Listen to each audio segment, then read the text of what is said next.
Gaza వాసులకు మానవతా సాయం అందించేందుకు వెళ్లిన ఇటలీ పౌరులకు ఇజ్రాయెల్ నుంచి ఊహించని అనుభవం ఎదురైంది. గత వారం టర్కీ నుంచి బయలుదేరిన గ్లోబల్ సుముద్ ఫ్లోటిల్లా అనే అంతర్జాతీయ సహాయక నౌకను ఇజ్రాయెల్ బలాలు సముద్ర మార్గంలో అడ్డుకున్నాయి. నౌకలోని ఇటలీ సామాజిక కార్యకర్తలను అక్రమంగా నిర్బంధించాయి.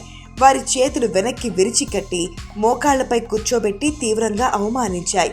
దీనికి సంబంధించిన విజువల్స్ సోషల్ మీడియాలో రావడంతో ఇటలీ ప్రభుత్వం తీవ్రంగా స్పందించింది.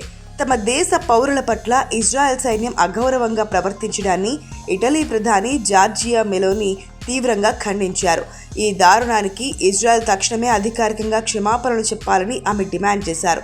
బంధించిన ఇటలీ పౌరులను ఎలాంటి షరతులు లేకుండా వెంటనే విడుదల చేయాలన్నారు. గాజాకు అంతర్జాతీయ సాయం అందకుండా చేస్తున్న ఆర్థిక సైనిక ముట్టడిని ఇజ్రాయెల్ తక్షణమే వీడాలని ప్రధాని మెలోనీ స్పష్టం చేశారు.